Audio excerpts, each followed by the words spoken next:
Local contractors are frustrated with larger out-of-town firms taking over the city's demolition contracts. One of them wants the Canterbury Earthquake Recovery Authority to step in and make sure locals are given preference. Gracie Fee reports. This isn't usually where you'd find demolition machinery, especially with so much demand for it. Dean Dellaway hasn't been able to start up his truck to take to work for 9 months now. He knows of up to 30 local contractors out of work because larger North Island firms are being assigned demolition contracts. He believes C.E.R.A should be looking after locals and ensuring the city's rebuild is their own. There's a lot of animosity with local contractors and these North Island guys. He's been in the business 20 years and has owned his own company, H&G Demolition, for 9. He used to employ 10 workers. That was when he was getting work, something he hasn't had for 9 months. He wants C.E.R.A to implement a protocol to prioritise work for local contractors. I need help to get in a better situation. I can't do this on my own. There's a lot of contractors facing the same as me, and the government should not be allowing it to happen. He's set up a Facebook page, Save Our Local Contractors, which has gained a lot of support. He says C.E.R.A needs to limit the amount of out-of-town contractors coming in, just like Immigration New Zealand is doing with contractors from overseas, until the rebuild kicks off. There needs to be some restrictions, or there needs to be some sort of government input to stop things from happening. People shouldn't be going under, and people should not be living in a third world city.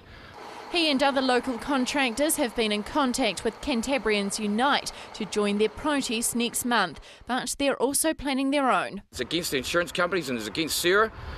They're not giving us enough work. If they're going to fork out millions of dollars for these North Island contractors to pull their CBD down, how about giving some millions of dollars to the locals and start putting families back on track? Then there's the issue of accommodation, one that he believes would be easily fixed by just utilising the local market. The last demolition contract Dean secured was last year in the CBD. He went through the correct accreditation process and paperwork. One North Island contractor came in and told Dean C.E.R.A had instructed him to do the demolition. The contractor consequently ended up taking $60,000 worth of steel from the site, left over from the building, the way contractors make their profit.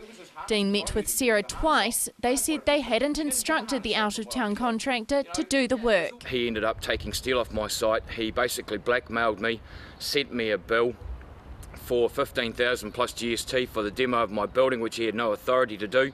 The loss almost sent him into liquidation. He says he can't get any more work because of bigger North Island firms taking over. Christchurch East MP Leanne Dalziel has become involved in the case. I've had a whole lot happen all in one go because of the way that C.E.R.A and its principals and its contractors from the North Island are treating us locals. If we were to go to their cities and do this, we would be railroaded out of there and it wouldn't be happening. He wants the North Island contractors' accreditation to be revoked. He believes there should be a lot more stringent rules and consequences for these out-of-town workers. And C.E.R.A Operations Manager Warwick Isaacs was unavailable to comment due to commitments of his newly announced role, but we hope to bring you C.E.R.A's response when we can. Edgware was